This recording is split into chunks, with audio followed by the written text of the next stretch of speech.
What's good, everybody? Reed Wallach here, joined by Sean Daley of FanSided. Little special edition NBA free agency live stream. We're talking all things NBA, even before free agency with the Dejounte Murray trade. Guys like Jalen Brunson are on the move. Deandre Ayton still up in the air. We just had Zach LaVine's contract extension come through from Charania. He's going back to the Chicago Bulls. And of course, we're obviously going to talk about the Brooklyn Nets, my Brooklyn Nets. Sean, what is up, man? Give me first before we start, give me your Brooklyn Nets take, and then we'll get back into it. But give me the short elevator style. What happened to the Nets and what are your thoughts? We're gonna dive a lot deeper into this and possibly get more emotional later. But I just want to start by saying, all you NBA owners out there, stop making players GMs. It doesn't ever work. It didn't work here, and I feel bad for you as a Nets fan because there was so much Thank promise, you. and all it amounted to was one epic series of hero ball against the Bucks that fell short before it all kind of exploded in front of us all. But thus is the NBA now. Yeah, I mean, listen, there's a lot of people that blame, of course, and we'll get into there's no black and white here. This is a very messy subject, so I don't think one person is at blame. I think that there's a pie chart and there's percentages around, and we'll get into it. But it's dark times right now. This is I'm at beach house trying to enjoy my July 4th weekend. I thought when Kyrie opted in, you know what, this is okay. We could kind of, get this going, have a nice weekend, maybe no stress. But it turns out I was dead wrong on the drive there. Thankfully, my girlfriend was driving. I was up in the passenger seat as I'm just feverishly refreshing Twitter as the news just keeps hitting me and hitting me. So yeah, it is dark times for me right now, but we're gonna suck it up. We're gonna keep it going. This is all good content. So, and my I know it's pain. tough. I know it's tough, but just promise me you won't uh, tweet at Kyrie Irving a couple beers in tomorrow. Just No, promise me you no, won't do no. that. I keep my Twitter. I try to as my Twitter pain goes, I don't tag the specific people because that doesn't really get very far. It's more just keep it as my own self-conscious flowing. If they somehow stumble onto my Twitter, that's their own doing. I would never go attack them personally. That's not how I roll. I like to just keep my own thoughts to myself. But KD what might find you, but KD might I find digress. me, and at this point, if KD finds me, bring it, dude. You've heard me enough at this point, so bring it on. But let's talk NBA free agency, and even before free agency got underway yesterday, big trade in the Eastern Conference. Dejounte Murray, he's on the move. He's going to Atlanta. Was traded for 3 first-round picks. Danilo Gallinari, who was then waived, and he's now going to be a Boston Celtic. But Murray's going to the Hawks now. You are a Sixers fan. We're going to talk about the Sixers in a little bit. Do you think that this move really pushes this team above? This is a team 2 years removed from an Eastern Conference Finals berth. Last year didn't go as well. What do you think about this Murray-Trae Young fit in the backcourt? So you mentioned the fit, and that's the perfect way to describe this move. It fits perfectly. Dejounte Murray fits perfectly with Trae Young. They were what? They made it to the 8th seed out of the play-in this year. I think this trade probably pushes them into the fray of the middle of the Eastern Conference at this point. It's not completely a game changer, but again, the fit. I love this trade because as long as Trae Young learns to play off ball a little more, this will work perfectly. Murray and Young were both in the top 10 for touches last year, touches per game. Obviously, Dejounte Murray made it an all defensive team. He covers up for Trae's deficiencies on that end. He can guard all the toughest backcourt assignments at the point of attack. He's 6'4" with a 6'10" wingspan, can pick your pockets. He led the NBA in steals last year and is 7th overall for active steal percentage. He's a great initiator. Points generated last year, Young was first. I believe he was in the top 5.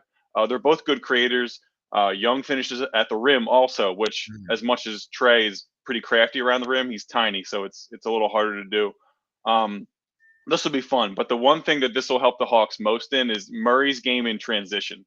He loves to get the rebound and take it coast to coast, and that'll help generate easier points. It's not just Trae in the high pick and roll every single time. Hmm. So I think this will, as long as Trae Young learns to play off ball, which he has the talent to do so, catch and shoot numbers are good. I love this, and their timeline's the same. They're both young guards.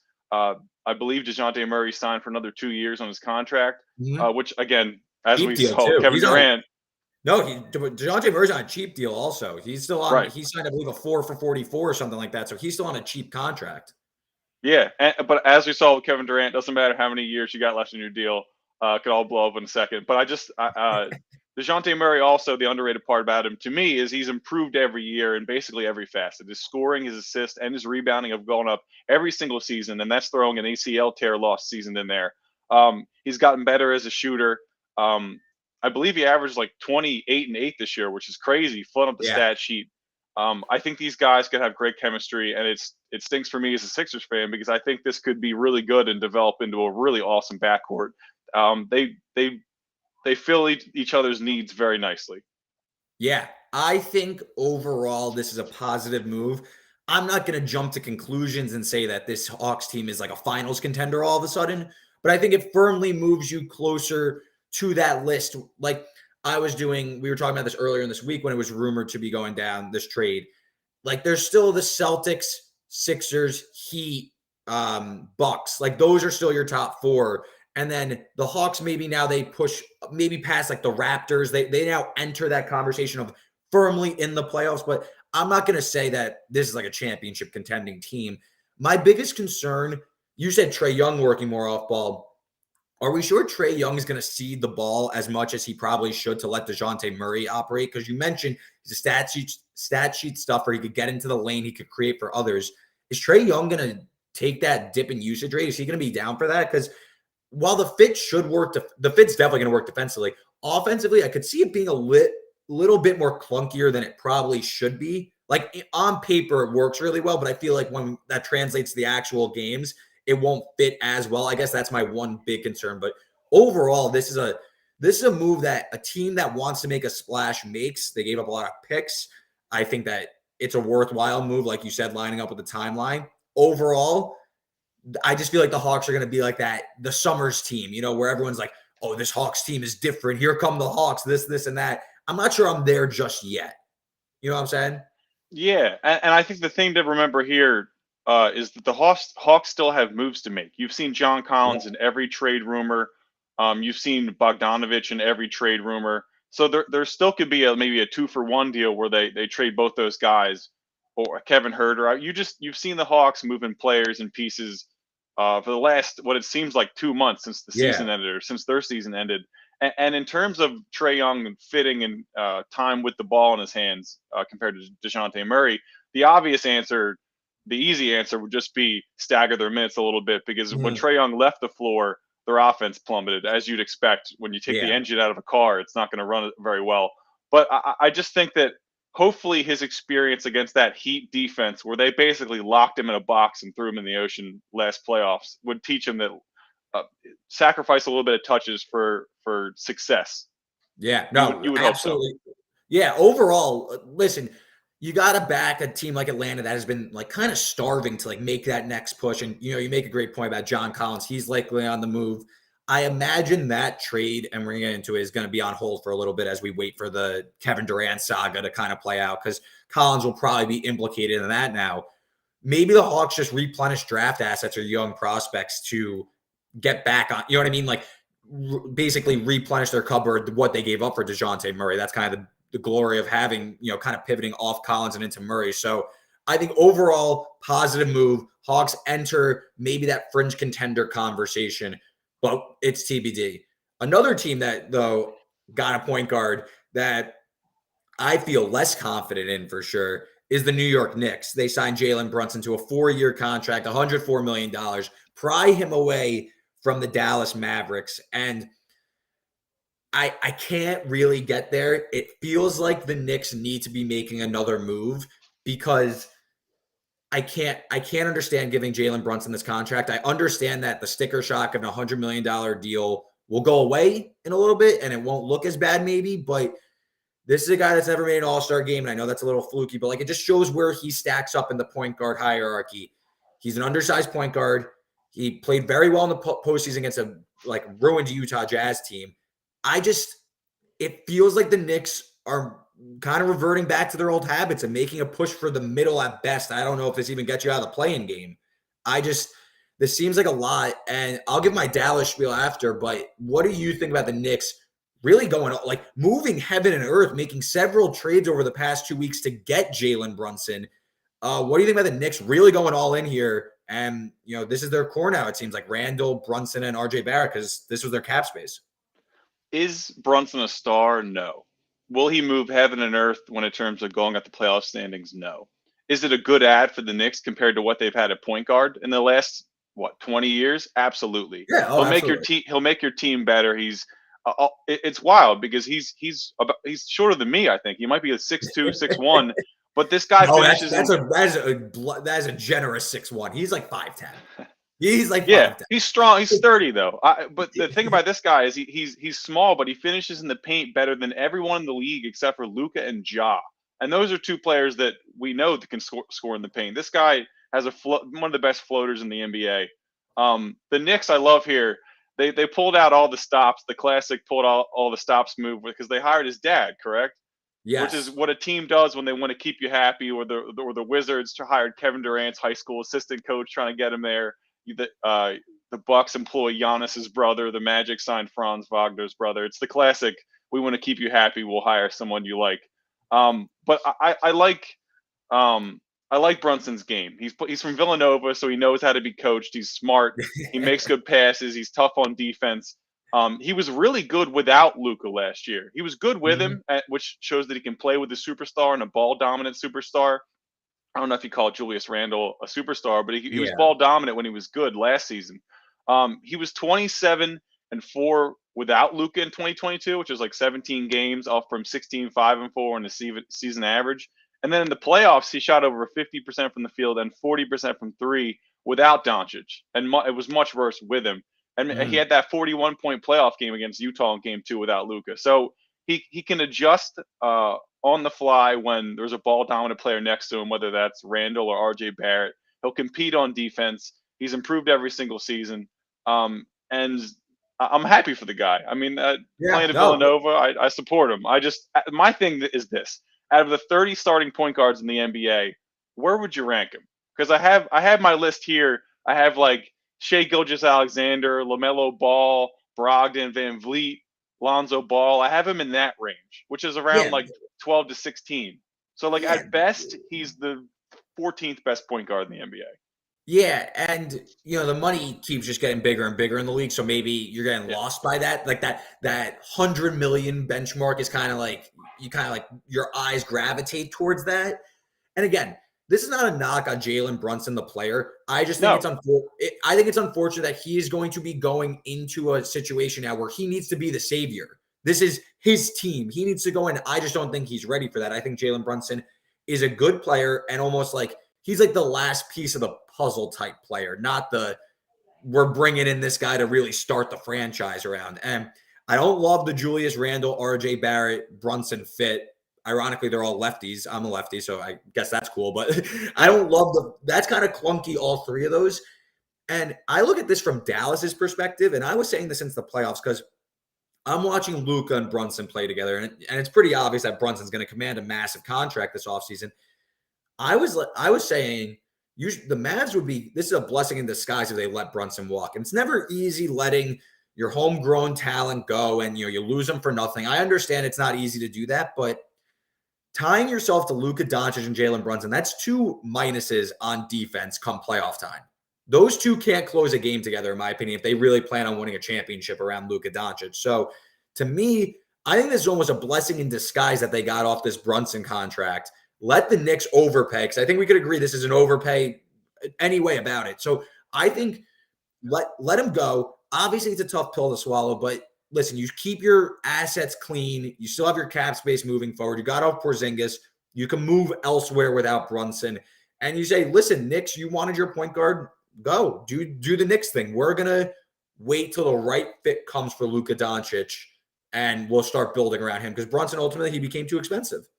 This is definitely a Knicks thing if we're categorizing. Yeah, this is peak Knicks right here. I think this is especially unfortunate for a Mavs team that looked like they were, the sky's the limit. They made the Western Conference Finals this year. They could have extended Brunson 4 years for $55 million last season and chose not to. So they definitely are are definitely regretting that, certainly. But in terms of the Mavs getting better from this point on, I think it's an important point to be made. As much as minuses on defense, this and that, I understand that. But in come playoff time, it's proven that you need as many creators, shot creators on the floor as possible, and he's definitely one of those. And he had a good playoff run. Yeah. In terms of the Mavs getting better next year, they did get Christian Wood at I guess at the 5. I know he's a little thinner, but like he'll play the Yeah. 5 for them. They can still go that 5 out style that was so good for them last season. Christian Wood, 38% on I guess three-point attempts per game, which is awesome for someone who's so skilled. They get Tim Hardaway back. Although I loved his white tee backwards cap combo on the bench last season. That was chef's kiss for me, swag wise. Um, they do have a mid-level exception left. Dinwiddie should be another season away from his ACL tear, and he'll, I guess, jump into that role as their secondary ball handler at this point. But it's hard to me. It's hard for me to believe that they're going to continue their upward ascension without Luka really jumping yet another level up. And I know every single season I saw Windhorse yesterday put him in. He's like, he's my MVP candidate for this next season. I feel like we've been hearing that for 3 Yeah, years. he always enters as the favorite. He's always the betting favorite heading in, like the past 3 seasons. So I agree with you. Yeah. So unless he fulfills that MVP potential this year, it'll be tough because Brunson was a really key part of their playoff run, and you got to replace that somehow. So unless Wood plays out of his mind, which I think is definitely a possibility, this is definitely the best environment he's been in, from being a backup on the Sixers to in a very volatile situation. At least it sounded like, where he got suspended for a couple games and just wasn't working out in Houston. So I think he's super talented, and that's one player to watch on their team. But we'll find out. We will absolutely find out. I've heard the Mavs are big on Kyrie at this point. I don't know how much to put into that, but that's definitely a Yeah, team I've heard multiple times asking for his services. yeah. I think that the Mavericks will benefit from the flexibility aspect of not being tied to Jalen Brunson. That's Well, I they're think still over the cap. They're still in the luxury tax. it'll be a short-term setback, but I think not tying yourself to this contract that I think is going to end up True. aging terribly. Right. Having that, like, you're over the cap, but you can still make moves. This contract doesn't become untradeable quickly. You can still pivot. They also drafted Jaden Hardy in the draft, a bucket getter rookie who I think, he played for the G League Ignite. Maybe he could give some regular season minutes. Not ask him to be Jalen Brunson, but that can maybe help give a punch off the bench. But I He just dropped pretty far, didn't he? Wasn't he like yeah, a he really fell to the second highly round. touted prospect? Okay. Yeah, he fell to the second round. So I think the Mavs may have actually stumbled into, someone's falling knife there. So I'm not that concerned, but I know you're a Sixers guy. So Sixers, I wouldn't say they're making splashes, but they are making savvy moves to building around this Joel Embiid and James Harden core. Harden's going to take less money. He's not taking the full max. He's going to renegotiate and sign what seems like a short-term extension for a little bit less than the max. PJ Tucker has committed to a 3-year deal over $30 million. Eric Gordon is on their sites. We'll rope in the DeAnthony Melton trade from the draft. And Sean, I'm just going to give you the floor, especially because I have to go plug in my computer charger because my computer's going to die. So I am going to give you the floor as I set up my computer charger. And let me hear why the Sixers are now going to go through the East next season. Yeah. So my one question with this is I love PJ Tucker. It's hard not to be a basketball fan and not love PJ Tucker, whether it's for his toughness, the fact that he grinded through a bunch of European leagues early in his career, the fact that he taught himself the corner three and is now a really valuable player on several playoff teams in a row, whether it was that Bucks team that won the title or Miami last year or Houston Rockets a couple years ago. Gotta love PJ Tucker. Gotta mention the shoe collection as well. But does he come off the bench? Because Tobias Harris is your starting 4. There was only really a starting spot open for the 3. And I don't think he fits at the 3. I don't think Tobias fits at the 3. Tobias has shown in the past, whether it was that Al Horford season or in different staggered lineups, that he can't match the athleticism that this league has at the swing position, at the 3, at the small forward. So I'm kind of curious as to maybe whether you throw Daniel House in there or if you bring PJ Tucker off the bench, if he'll be okay with that. I would assume he would be, just because he seems like an all-around awesome character guy to have. So I'm curious where they play him, whether it's off the bench. You probably play him at like 28 minutes at this point. I'm a little concerned with his age, and I know everyone's been saying that maybe what it seems like for 3 years now, and it just hasn't mattered. He's been awesome. But he's 37. And we all make jokes about Udonis Haslem like kind of being on the Heat, but not really being on the Heat. He's 40. At the end of this contract, that's PJ Tucker, and Udonis Haslem can't run up and down the court without getting into a fight or falling down. So I think it's. I just hope that the cliff that the age cliff isn't here. I hope it's at least not in the first 2 seasons of this fully guaranteed contract. So the age bothers me just a little bit.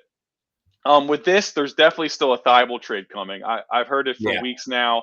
He proved himself unplayable on offense in the playoffs last season. You don't need to respect him in the corner or anywhere really unless he's rolling to the rim. And he missed a lot of wide open layups last year too, which showed that his confidence is shot, even with Harden feeding him the ball at the perfect spots, which is really unfortunate because he's a mercurial defensive player, even if he takes too many risks. So the question with that is, Sixers fans know that Tobias Harris has been a very polarizing figure since he was grossly overpaid a couple seasons ago. And then, of course, after Jimmy Butler yelled after the game, Tobias Harris over me, when in reality it was Al Horford over Jimmy Butler, not Tobias Harris. But one would make the comparison. That's the best soundbite of all time because it's also just wrong. It's incorrect. It's not. And I understand that he plays a similar position as you, but it's just not correct. Tobias Harris sneakily had a really good playoffs. He competed more than I've ever seen him compete on defense until he got to the Heat and Jimmy Butler cooked him. But Jimmy Butler cooked everyone, in fairness. Even in their series loss, he was amazing. So it's just one of those things where Tobias Harris will give you 25 and 4 every season. He's durable. He's a great guy by all accounts.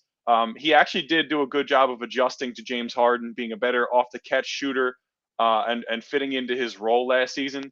But it's just not going to go away. It's always going to be a conversation because he's paid so much. Yep. And to be a championship team, can that be your third best player? Which is difficult to say, to be completely honest. No, finish your thought. No, I was going to say the roster is better. DeAnthony Melton is immediately the best bench player you have. Yep. Last year, our bench was our weakness. Every time that the starters went out, we gave up every lead. He'll be good. Daniel House provides wing defense. Obviously, PJ Tucker provides excellent defense, and if he comes off the bench, will be better for that. So we are a better team. There's still moving parts, just like the Hawks. I still think there's at least one more trade, maybe for Thibault. And we can get into Harden after this, but I want to hear your take on this. Yeah, no, I think the Sixers have been making the right moves. I think that it's funny that there's a lot of, we're bringing back like the 2017 Rockets just with Embiid in the middle now. Like, I think that, I mean, listen, you got House back, you're eyeing Eric Gordon. I think you make a great point about Tobias Harris. I think he's entering a point where he's almost so overrated, he's underrated. Like, he's a good player still. It's just his contract gets in the way of his actually sound play. So I agree with you there. I do feel like they're ultimately going to find a new home for him. It just feels like his time has run out there and he's going to end up playing well for another team. Maybe not amazing and not what his contract calls for, but he'll be good. And the DeAnthony Melton trade I thought was a home run acquisition, giving up the 23rd pick. And while the Sixers have drafted very well of late, there's no room right now for a 23rd pick to really develop. You know, you guys have so many young guys that you're kind of stuck between, like, you hit a home run with Max and then a bunch of other guys kind of in the pipeline that just aren't ready to contribute yet. So, I mean, turning Danny Green, who's going to miss all of next season probably anyway, turn that into DeAnthony Melton, who is one of the most underrated Swiss Army knives you could have in the league right now on both sides of the ball. I thought that was a home run acquisition for the Sixers. Probably the best thing you guys have done all year. I'm not super sold on PJ Tucker before the Nets turned into whatever you want to call it, like an absolute meltdown. People were linking the Nets to PJ Tucker, and I was just like, nah, I'm not. A 3-year contract, that's a little too long for me. I'm not sold on PJ Tucker anymore. But listen, you had I believe he signed for. Did he sign for the taxpayer mid-level? I don't even know. My brain is mush at this point. But PJ Tucker? Yeah. They have 3 years, 33, I think. Yeah, the third year might be a little tough, but like those things they all figure themselves out and stuff. And listen, it's a team that needs some toughness. It's a team that needs some, an enforcer. It sounds stupid, but listen, PJ Tucker, you won a championship 2 years ago, went to the conference finals last year. The guy knows how to put himself in winning situations, and I believe that he directly impacts the mentality of the team. He's I know it's like the buzzword now, but he's got that dog in him. He just does. So, you can't call it a terrible deal because his role is going to be so marginal anyway. So I think the Sixers are looking up next year. I mean, I have my own thoughts on James Harden and how I think he's over the hill, but I think overall you can't say the Sixers had even if I don't like the Sixers, they still had a very good offseason. It just is. That's the truth. I think they're right in the mix for the Eastern Conference Finals berth. Yeah. So there were games last year that the Sixers came out dead, and you knew it from the very first tip. You knew it from the first 3 possessions that they just didn't care on a given night. And I know that the NBA season gets that way, especially like the last 20 games where like all the seeds are relatively locked up, although they weren't in the East this year, but like all the, you knew who was good, who was going to make the playoffs, and you knew who wasn't. But there'd be games against the Wizards or the Hornets, middling teams where they just didn't give a damn. And I feel like hopefully PJ Tucker is the kind of player who during those games gets you going again. Because what are we doing out here, guys? We look like we don't care. Like, come on, let's go play some ball. Yeah. So hopefully he's the spark plug in that kind of situation. I just love the D'Anthony Melton highlights have been cool because our defensive intensity was lacking a lot last year, especially on the wing. There wasn't many defenders on our team that could also keep you honest on offense. And it seems like we got 3 of them, which is really nice. I kind of wanted Otto Porter. We needed a little more wing depth, which we don't necessarily still have. But we have some 2-way players which we signed, which should be really nice. You have to mention the bubble incident with Daniel House where he got kicked out of the Orlando bubble for inviting a girl in, which is hilarious and shouldn't come into play now. Yeah, so we're out of that. I'm gonna transition though. We're gonna talk. We go from your team, your upward trending team, to my team that is crashing and falling as fast as humanly possible. One-way ticket to the bottom here. My pride and joy, my Brooklyn Nets. Of course, I'm a gigantic Nets fan. I have been milking this content for as much as I can because I know the team is going to be as irrelevant as possible in a little bit. So let's start with, I guess, the origin of what happened, and I'll try and keep it all as coherent as possible. But I do think that many people are at fault here. I don't think that there is one kind of person to blame. There's not one event to blame. It is a whole mix of issues that have boiled over. Joe Tsai, the owner, I think cut corners. I don't believe that he was fully committed to this. Sean Marks mishandled the players and how to run this team. Kyrie Irving, for better or worse, the vaccination status seems to have played a large role, but that wasn't the first of several incidents where it seems like he put himself first and no one else. Durant, obviously, he signs an extension 10 months ago. He now wants out. It feels like the Nets really catered to him as much as possible. Just seems like he didn't want to deal with it anymore. He didn't want to deal with any adversity. So I think everyone is at fault. I think everyone deserves a piece of the blame. I'll give myself some blame for just letting it go. I guess I deserve some blame. But it seems like he's done. The Nets could ultimately say, no, thank you. You signed a 4-year contract. You're going to play, actually. I don't think that's the craziest thing in the world. I do think that should be on the table because you signed, again, 10 months ago, you signed a 4-year contract to play for the Nets. And there's also reports that him and Kyrie still want to play together, just not for the Nets. So I don't really understand what could be so bad about this team. Because if it's so bad, then why? I guess the ownership is just over it and they're fed up with it. But whatever. Besides the point, if there is a Kevin Durant package out there, I think that it will be costing a perennial or budding star. It has to be at least we'll say 25 to 26-year-old on his first or his restricted free agent deal. So that starts there. I'm talking, if we want to shoot for the stars, Zion Williamson, Evan Mobley, all these guys should be feasibly on the table. It shouldn't be that far. The other team could say no, but this is what I'm talking about. DeAndre Ayton, McCall, Bridges, and 3 first-rounders isn't cutting it. You need something big back. This is arguably the best player in the NBA, still in his prime at the age of 34, under contract for 4 years, asking for a trade. This blows out the Anthony Davis package. This blows out the Paul George package. This needs to be a historic haul.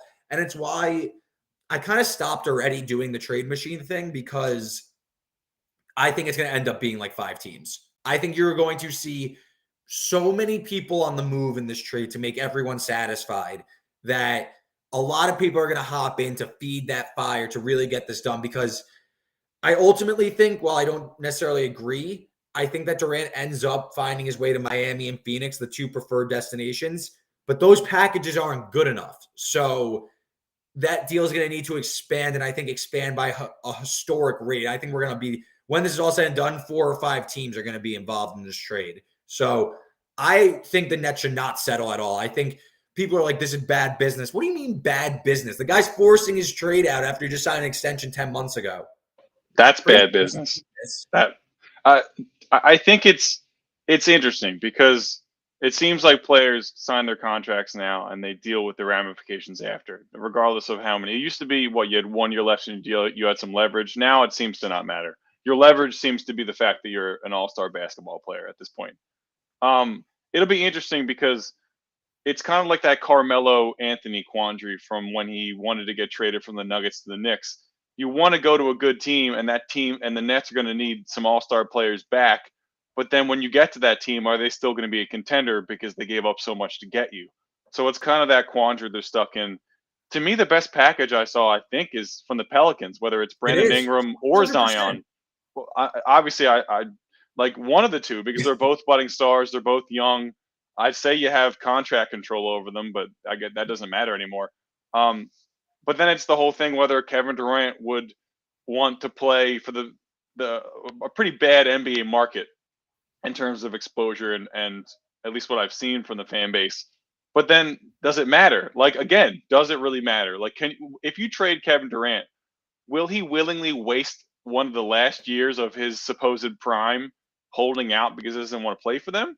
Like, it gets to the point where it'll be interesting if an owner or a team, like say the Nets are like, no, like you signed this extension and Kyrie opted into his player option.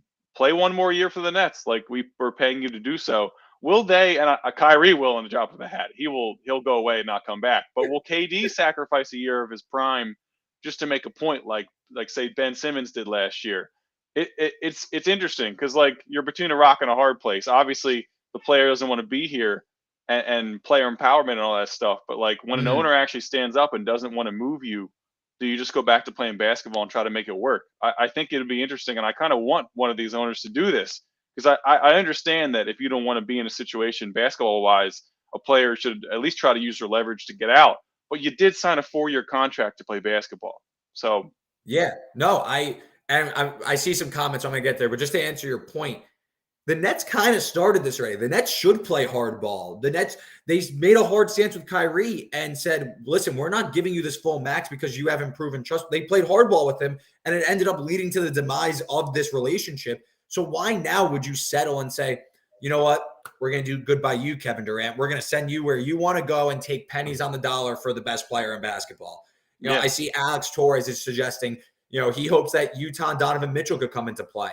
I don't think it's that crazy. Again, I think a lot of these trade packages that are being floated out there are too low. They just are.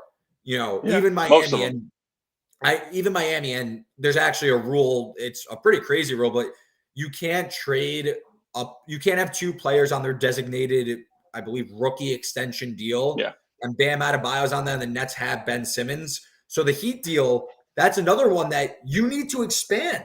Just because he wants to go to Miami, like the Nets shouldn't.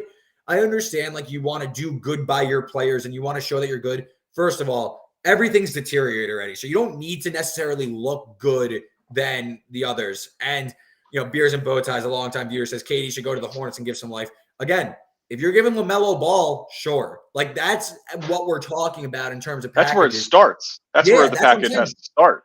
Like, Deandre Ayton should not be the centerpiece of a Kevin Durant trade. That's just because it's convenient. I said it should be for Devin Booker. That's what we're talking about here. It's CP3 and Kevin Durant in Phoenix. Devin Booker's a net with Ben Simmons. That's what that's to me where we're talking here. The Nets should not settle at all. And, you bring up a great point, Sean, about what does a future Kevin Durant team look like? Kevin Durant signed as a free agent with the Nets with Kyrie Irving. The Nets gave up all their assets in the James Harden trade. The Nets were actually a sound roster around, Durant. And listen, we could get into should they have made the Harden trade, this and that. Besides the point, that's over with already. You can't go back. But a team trading for Durant should be gutted, right? Like in theory, that they should be ruined by this trade. So Durant should be going to a worse situation. Without a doubt, the best situation he'd go to is in Brooklyn right now with Kyrie for another year, with Ben Simmons, who we still think should be like a capable basketball player at the very least. Still has some depth pieces. Like if he posted an Instagram the other day. I swear, I saw that Instagram and I should have known. The red flag should have went up. That I was like, oh, this is gonna be a terrible day. I should have known. We were screwed from there. This guy. But I do think that if Durant, and he had this whole facelift right in Brooklyn, like he's just with his friend. It's all about the vibes there. It's great culture there. We want to do this and that. We just want to play basketball, all that. After the whole Golden State debacle, I wouldn't call it debacle, but like his aura changed around the league. He was kind of looked at, I would say, in a negative light. Kind of had a bit of a renaissance here. People started respecting him as the player he was. He was a fantastic player, all that, kind of carried the Nets almost to a title last year.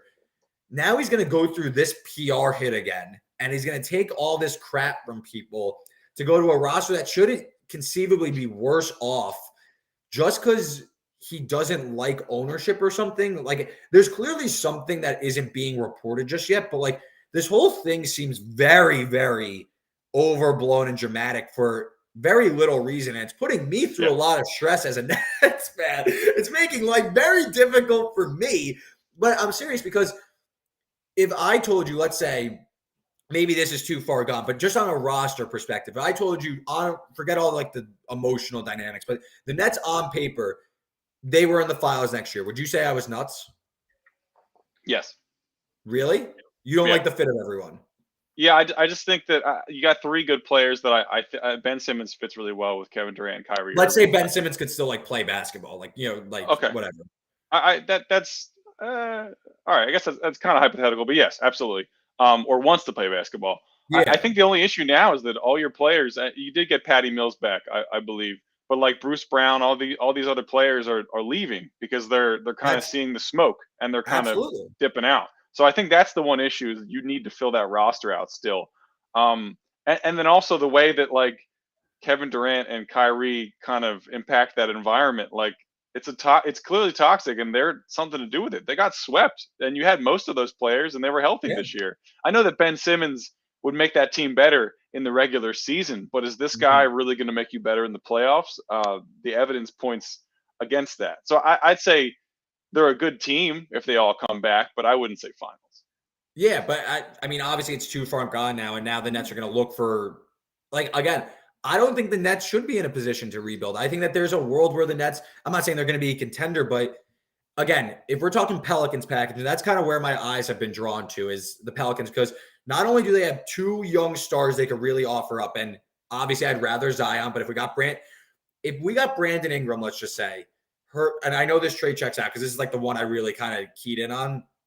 Brandon Ingram, Herb Jones, Larry Nance, all the Lakers picks they just gave for AD, and maybe some other fodder to help complete that deal. Call it like 5 picks altogether. That's like Ingram, Simmons, Herb Jones, roster filler. Like that team can maybe compete for the play-in game. They won't, like, they're a young team. Maybe they build a little bit. The news cycle blows over. LeBron leaves in a year. They have the Lakers picks. You could pivot out of this disaster. But if they're taking and Beers and Bowties checks in, says Ingram's a future Hall of Famer. Maybe people used to call him Baby Durant, so maybe we'll get the other Durant. Yeah, very similar.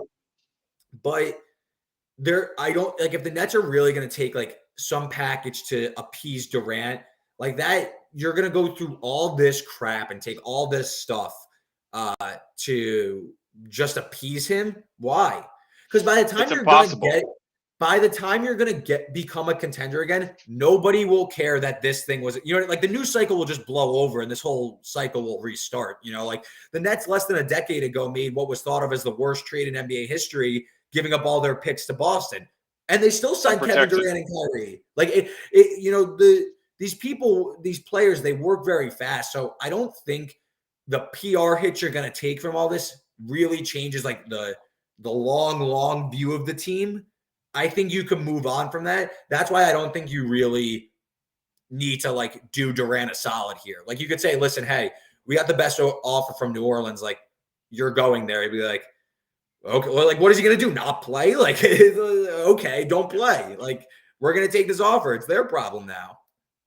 Yeah, and that would be ridiculous because the Nets got into this situation, this predicament, by trying to do right by their players and trying to That's what do I'm saying. Durant and Yeah. Kyrie all these solids. They signed DeAndre Jordan because he's boys with them, and then they wouldn't start future All Star Jared Allen over DeAndre and ended up trading him because DeAndre wanted minutes, I guess. They parted ways with Kenny Atkinson, who was a very good coach because he didn't start DeAndre Jordan, and I guess they Yeah. wanted a different coach. They allowed Kyrie all this unannounced time off. They traded all their youth and all their picks for Harden, all for them to just be angry at the end of it because they weren't very good in a playoff series. I just like the Nets have done a lot to try to appease these two guys, and they wanted out anyway. So I think Yeah. that's the farthest thing from what you should be trying to do because you tried to do that and it didn't work at all. I think the most interesting out of all this, and not that you couldn't have seen all this coming because Kyrie is a toxic personality and KD has shown to not give a damn what anyone thinks and go wherever. Is KD's legacy after all this? And I That's know what that I'm saying. I know that it's a lot of like a lot of shows are like love to talk about legacy every time a player does the littlest thing and how this changes. But in all seriousness, his legacy went from taking like a homegrown OKC team that was a year away to the finals and almost getting it there. Everyone loved him, and then he does what we all saw as kind of like a shortcut going to that Golden State team and getting his Finals MVP and his Finals rings that he's admitted didn't feel as good as he thought they were going to feel because I guess like I don't know, your body's not going to trick you. Steph broke down after winning that championship because it meant so much and he worked so much and it wasn't easy. And not that it was easy beating LeBron in the finals, but like it definitely was a bit of a No, yeah, shortcut. this was a different type of title this past year for sure. Yeah, and that Warriors title with KD was a bit of a shortcut for him. Regardless of how hard winning a title is, which it's still incredibly hard, regardless of who you put around you. And then of course the two teams that he wants to go to were the number one seeds in each conference last year. Yeah. Regardless of what he thinks they'd have to give up to get him. It just seems like his legacy is like it was really hard trying to get there on a homegrown team, on a team that I put in the work and built relationships with. Now I just kind of want to go places that are already built up and dare I say it, ride somebody else's bus. I No, don't mean to quote Charles Barkley, but that's just kind of what it seems like to me. And no I matter, I just he's just one of these superstars, and there's a bunch of them. Whether it's Shaq, doing whatever he did and kind of like giving half effort and still getting 4 titles out of it, or Hakeem wanting a trade but still winning titles. There's a lot of superstars that have complicated legacies, but he's up there with the weirdest at this point. And what you think of him could go, he's the greatest or he's a snake, as people think he is on Twitter. So it adds another wrinkle to yet like a really confusing career. Yeah, and I mentioned it. He's going to take another PR hit on his way out here where this was supposed to be his thing. This is supposed to be his crowning achievement. He was supposed to build this title contender. And we're seeing that reports that he wants to play with Kyrie potentially elsewhere. Like, why would you go through all this trouble? I know we're not trying to get into the psyche of a player, and I do want to hit on the DeAndre Ayton topic, but I just don't. Obviously I'm a Nets fan, so like this personally hurts because I put a lot of time and effort into the team, but yeah, there's something not adding up here that he's just gonna dip on this thing he built. Like, so he doesn't care about I know he says he doesn't care about his legacy, but he's as online as anyone. So, yeah, he's going to see all this stuff. Like, this is just a really bad look for a guy that really has, and I think, in my opinion, obviously I'm biased, I'm a Nets fan, but kind of rehabbed his image a little bit as like this, like just really good basketball player, hooper, guys just trying to play ball, win or lose. Obviously, losing, you could poke fun at him and everything. And it seems like Kyrie was wearing a lot of the brunt of it, but now KD's like, you know what? I'm out. Like, I'm like, screw this. I'm just done. Like, it just, and he still wants to play with Kyrie, which doesn't make any sense. Not adding up to me to make like all these decisions. You know what I mean? It just feels like there's one little detail that isn't adding up to all this stuff. something that But happened. Yeah. yeah, The one detail I thought that was hilarious, and we all know that Kyrie misses a lot of games. In 11 seasons, he's missed like a third of his games. But he played 44 games with KD, which is less than Hakeem Olajuwon played with Vince Carter, which is less than LeBron played with yeah, Shaq. It just there are some weird duos that somehow played more time. And obviously, yeah, those two and Harden played like 18, 17 games together or something like that. So crazy. it seems like a longer era than it is. I guess it's because we're all aging in dog years in the NBA.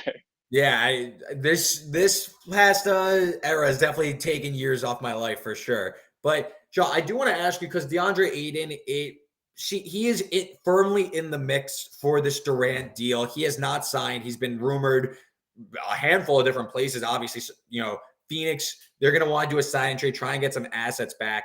And I know I sent in a tweet earlier.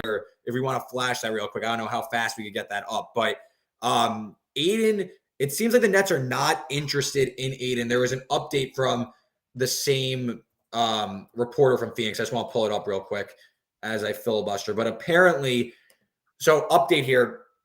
Any Phoenix trade for Kevin Durant would very likely center around the maximum of 4 first-round picks allowed and the Nets' ability to swap picks with the Suns in several other years. And then the same reporter, John Gabadoro from somewhere in some outlet in Phoenix, he had also said that the Nets weren't particularly interested in a DeAndre Ayton center package.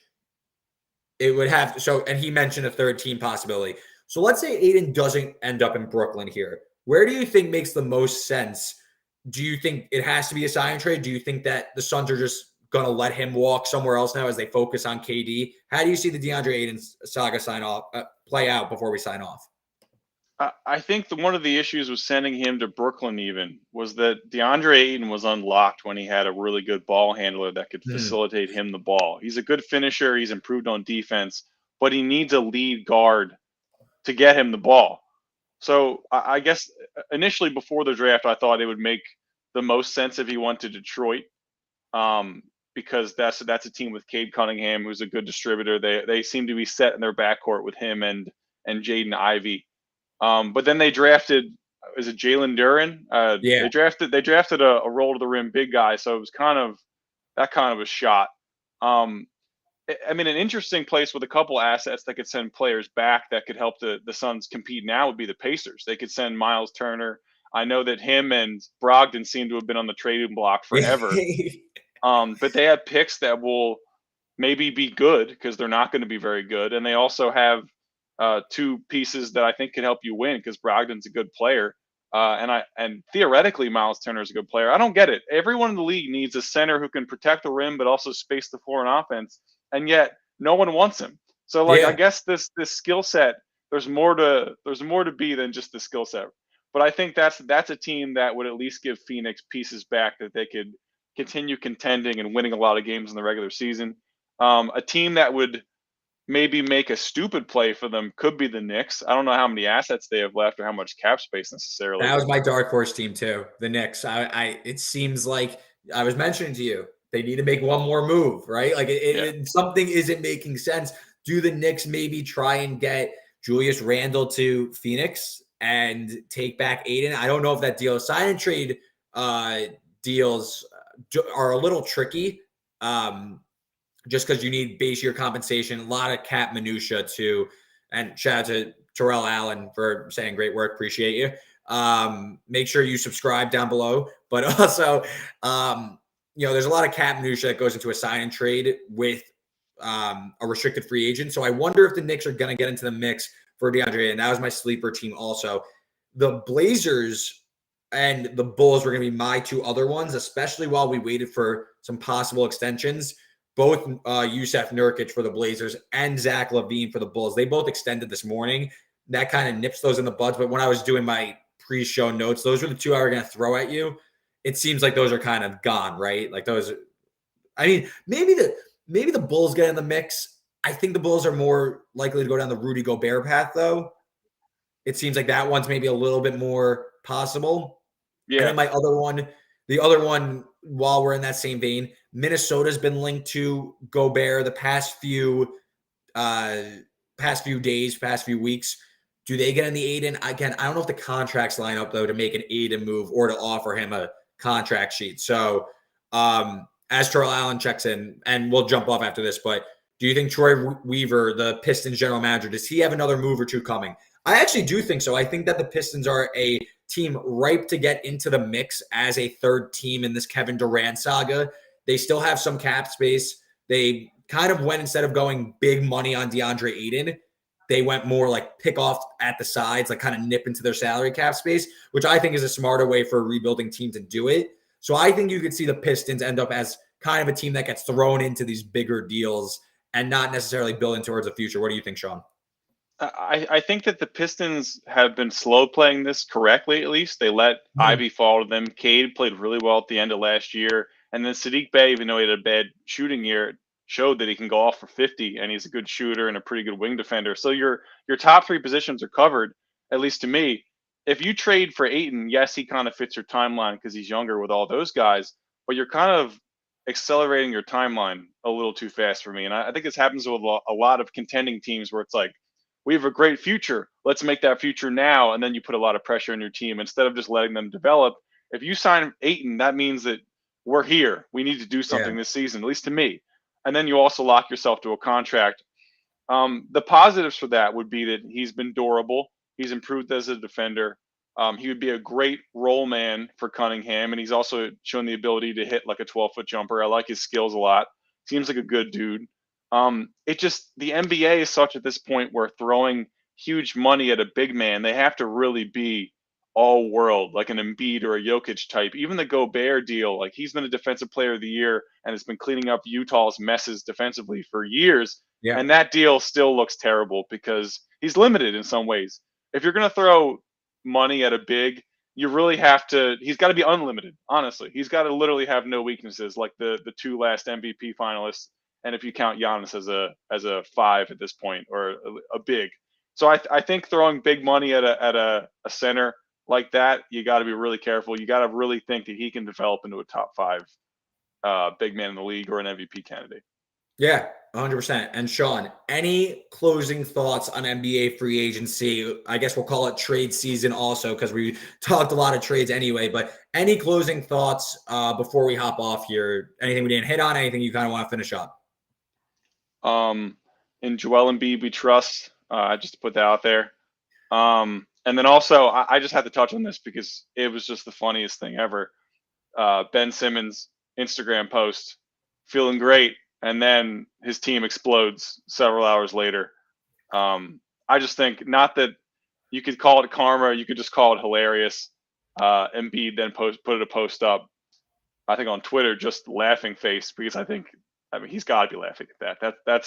It's just hilarious now that the Nets best player in the next week or month could be Ben Simmons after all that. So hilarious.